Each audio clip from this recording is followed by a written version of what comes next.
Hello everyone on Twitch TV and YouTube. It is Benjamin Thomas here, known as Icy Walker on YouTube.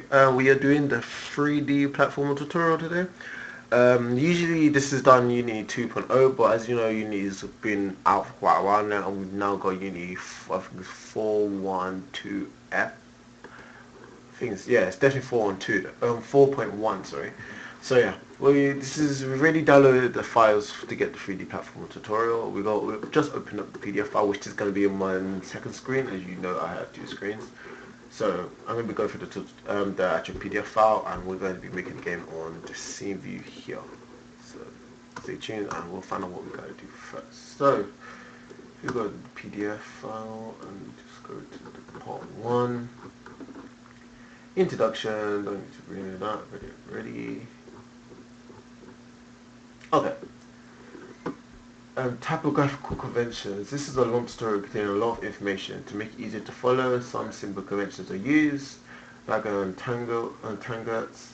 Text in boxes like these contain additional information that may help clarify the main text. Scripting code will appear as that. The scripts, including the tutorial, include plenty of comments and designed to be easy to follow. The comments are usually omitted in the code fragments in the tutorial text to save space. Actions you need to perform within Unity as shown like this. Okay, so it's just introduction again. Okay, first steps. Every platformer game has its star character who is the player's controls. Our star is Leps. Animate Leps. In this chapter you will look at implementing third-person player and camera controls, controlling and blending animations, using particle systems to implement the jetpack thrusters, add a blob shadow to the player, maintaining the player's state, handling the player's health, death, and rebirth. Okay.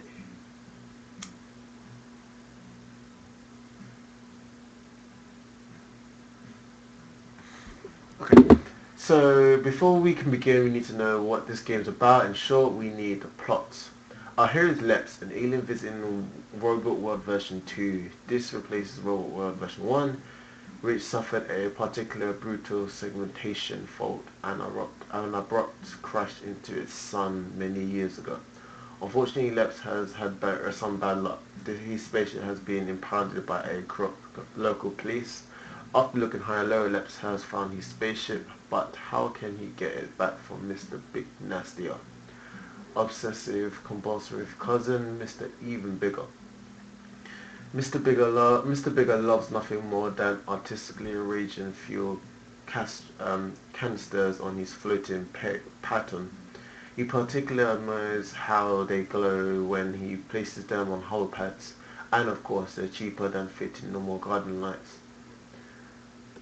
Let me just check if the audio's coming in. Yeah, the audio's fine. Okay.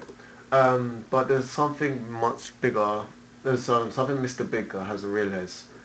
Thanks to his penny pinching ways, Leps knows that if he clears all the fuel canisters, the power used to keep them hovering will overload the security system to shut down the impound lot's friends and free Leps' spaceship. Leps can then empty his spaceship, add the fuel from the cans, and fly away to freedom. All our hero has to do is click on the fuel canisters and the impound force field will automatically shut down. Leps can then get back to his space car and drive it away. Mr. Bigger's hired robots will try to stop Leps, but luckily there's not particular bright. Now that's out of the way, we can start fleshing out our hero. Okay, introduction Leps. Open up the project and view the scenes, the game scene. Our first scene to add Leps to our scene. So go to scenes, which is here, and we got the game scene. Is it this file? No, it's this. Okay. Okay. The game scene. Open objects in the project panel. So we've got project. Open objects.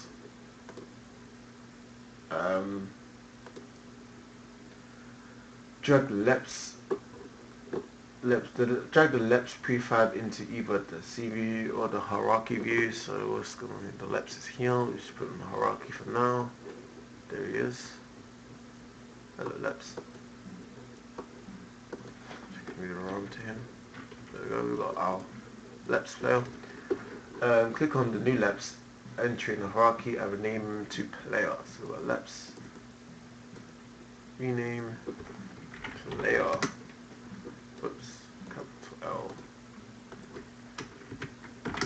There we go. Keep the player object selected, move the cursor around the scene and tap F to focus.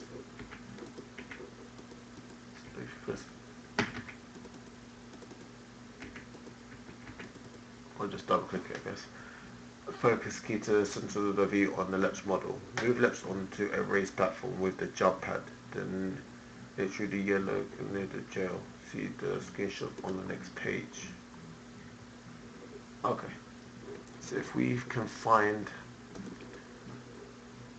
oh, there it is. Okay, so we need to now move you all the way over there. So let's just, we're gonna fly around with him, get him all the way down there.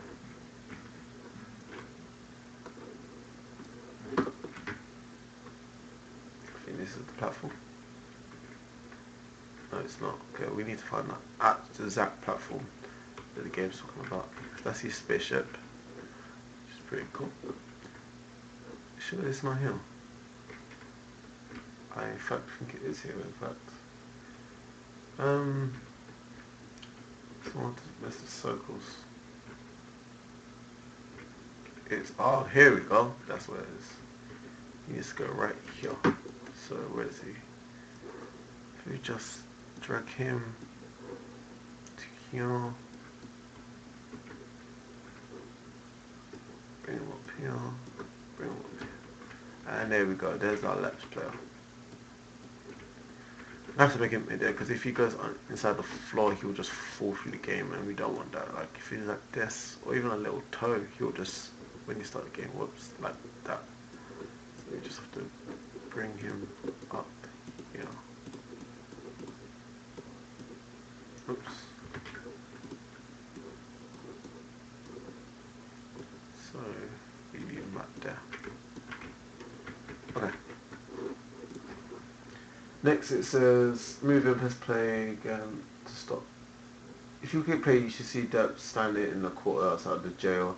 As it states, Leps cannot move and the camera also needs to be linked to our player's character. So you press play. There he is right there. He can't move, he can't do anything, he's just stood there.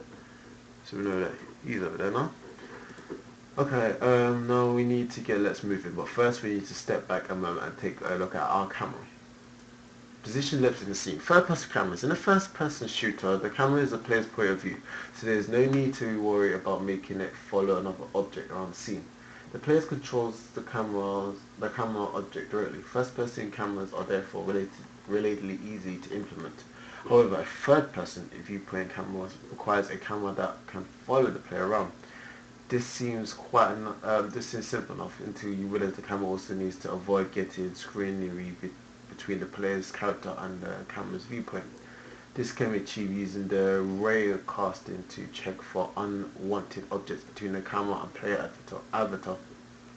But there are some special cases to consider. For example, what happens if Leps is backed up against a solid wall? Should the camera move above and look down on the player? Should it move to the side? What if the enemy gets between the camera and the player's avatar? How could the player controls work? Should they be relatable to the character's view? If so, this can get very confusing if the camera moves in an unexpected direction to avoid our obstacle. A number of solutions for third camera characters have been tried over the years. The argument that none have ever been 100% perfect. Some solutions failed after about everything between them and their focus, making walls or enemies semi-transparent. Other options include cameras which follow the character around but which will, if necessary, move through walls and buildings to keep the player views consistent. The project supplied with this tutorial includes a few different camera scripts for a purpose of the tutorial. We use Spring Follow camera you find in the project panel inside the camera subfolder of the scripts folder. Drag the spring follow camera script from the project panel onto the near camera object in the hierarchy pane. So we're going, let's find out script. So scripts are usually in, let's find it in the scripts folder. We go at cameras, so we're here. And which one we need? We need spring follow. So it's this one, spring follow camera script. Drag the spring follow camera script onto the near camera object in hierarchy view. So we find near camera. There we go, near camera. So we drag this onto here, and we got it here. The components now, and then click play. You will get an error message at the bottom, as you see. This appears just to the right of the play, pause, and step buttons at the bottom at the bottom of the Unity window. You bring up the debug console. Control Shift C on PC is not that really visible, so we can press Control Shift and C. There we go. This displays any warnings, errors, and other debugging information for your game. You will probably see a lot of copies of the error message repeating a log. Highlight one and the panel on the pane below, and the log will show a bit more information about this error message as shown in image 3.1. Okay, so as you can see here, the variable target of spring follow is not being assigned. You probably need to assign a target variable of the spring follow script to its expector. So let's see what's got to do. Wherever possible, the debug window will show a line linking to the offering game object in the hierarchy, or the project panel if the fault is in the preapp or script. You can see this line in the screenshot above. The unsigned reference expression, let's see on the start. Error type is one you will likely see very frequently if you're new to Unity. It sounds scary, but